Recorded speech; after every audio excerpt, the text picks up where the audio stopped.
Let's be prepared for when that sweet tooth attacks, because it will, most likely.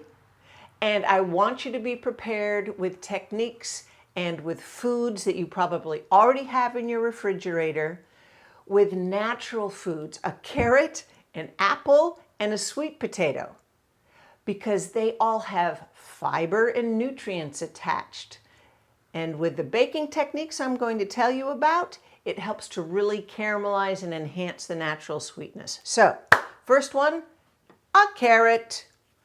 What you do for the carrot, I've washed and scrubbed it, of course, but the peel's still on there. I figure there's probably a little more vitamins, fiber with it. So we're cutting off the ends, of course.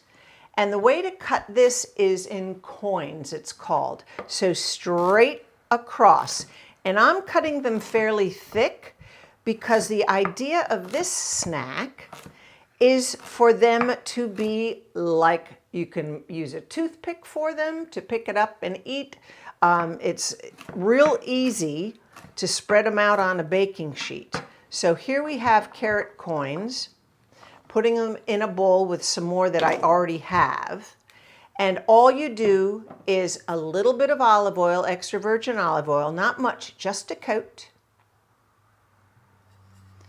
And salt. Now remember, you don't want to over salt, then it just tastes salty. But if you put a little salt, even in some sweet things that you do, that we'll do with the apple, it helps to enhance the flavor of the food. So really, just a little bit will enhance the flavor. And then all you do is toss, toss, toss. I have a rubber spatula, which makes it really easy, a large bowl so that the things don't go flying over the edge. And you know what? I forgot a little bit of pepper too. Salt and pepper. I've preheated the oven to 400 for this, so pretty hot, because what we want to do when we bake these on a cookie sheet, that technique helps to caramelize the natural sugars in them. So I've put this already on a baking sheet and in the oven about 30 minutes. You have to check them. You want them to look kind of brownish on the top, and sort of poke them with a sharp knife or something to see if they're done. And this is what happened after 30 minutes for what I've done. So now we have, you can see they're a little bit darker here. Oh my gosh, you guys, they're so sweet and flavorful. Of course, they can be a nice hot side dish, vegetable side dish for your meal. But I do several carrots at a time, maybe even a couple of sheet pans, and then I have them for the week. I'll use them as a snack, maybe with a handful of nuts or something like that. And they're wonderful to satisfy the sweet tooth and to hold you over till the next meal. So there's one, a carrot. Who knew? The next one, of course, good old apple. And I recommend anything other than a Granny Smith. Those are a little too sour since we're not adding sugar to them. And so you get there's so many varieties are out there, aren't there? You peel, and don't judge me if I can't peel it in one complete unbroken strain here. So you peel an apple. Be careful. I'm talking to myself. Like that. And this is a technique to peeling an apple. I don't know. Is it lazy man's way? I just call it easier. And what I'm talking about is you place the apple, the core end is down, the stem is up. And I just cut 4 sides around the core. You just do a little quarter turn, cut it, cut it, cut it. And what you have is a core that, you can nibble on if you want. But better than that, now you have 4 sections that are easy to flop on the flat edge so they don't roll around, and slice them fairly thin The thinner you slice it, the faster it'll cook, of course.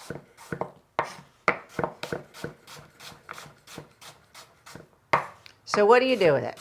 We're not putting brown sugar, but we are going to put a little butter. So in a saucepan, place a little bit of butter. Isn't that cute? Found it at a secondhand store. Depending how many apples you have. Again, prepare this for the week. So do 4 apples, something like that. So for this amount, I'm just going to put, I don't know, is that a teaspoon? A little more, a little less. In the pan. That'll help give it some moisture to get the cooking started. Place the apples in. Coat them, and put it over low heat, like a very medium low heat. And you have to attend to it for a little while.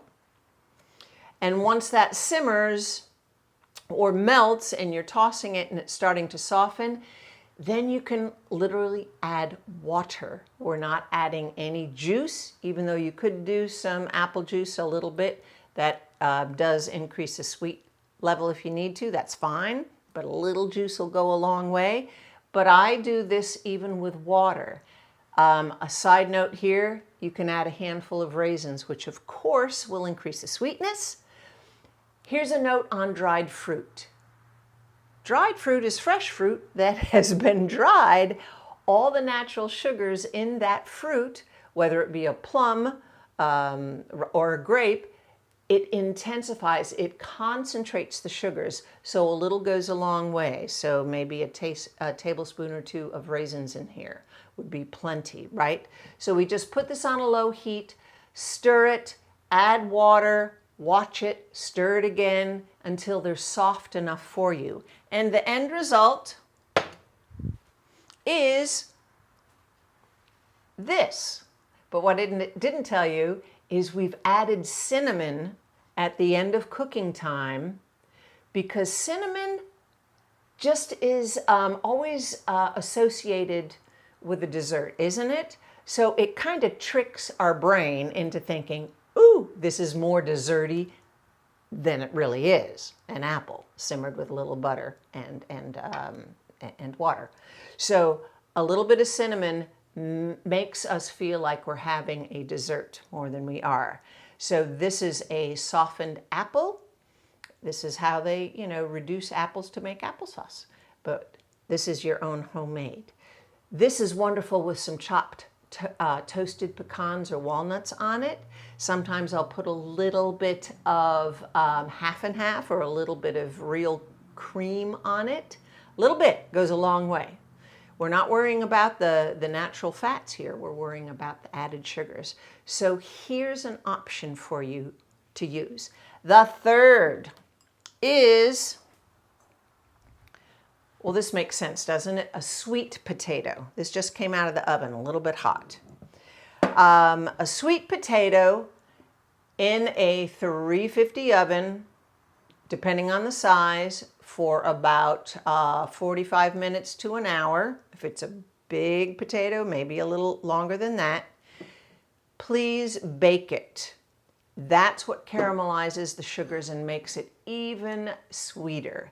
If you microwave it, or heaven forbid, chop it up and boil it, you're not going to get the same sweetness at all, like not even at all. So what we do is have a nice, soft, baked sweet potato, put a sheet of foil on the lower rack underneath it, because it will bubble probably out of its skin and make a mess in your oven. So here we are with lovely sweet potatoes. Oh, it just wants to peel on its own. Thank you. That was easy.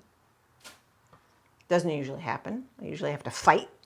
So we're taking the peel off, popping it in a bowl.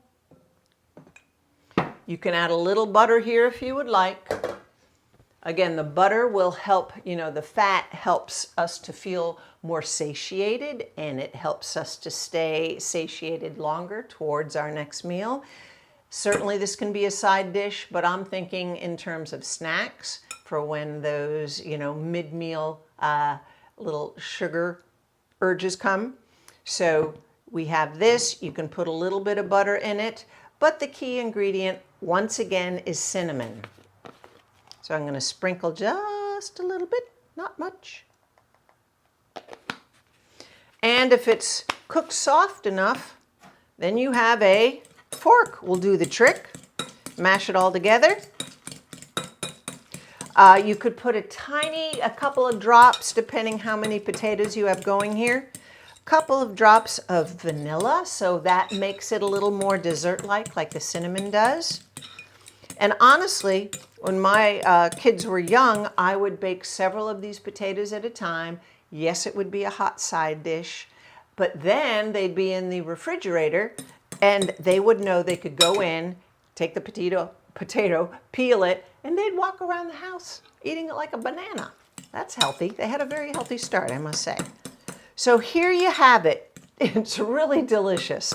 Again, this can have the chopped pecans or walnuts on it, the apples, and delicious carrot coins. I tell you, this is going to get you over those sugar craving humps. That's what we have to do. It sort of dims down the level of sweet expectation that we've come to know. And we have to sort of diminish that so that we can now transfer our sweet cravings to natural foods that have naturally occurring sugars, which are A-OK, because they have the fiber and the nutrients that go along with them. So I hope one of these appeals to you. I hope it helps you be successful on this sugar challenge. Good luck, and I'll see you next time.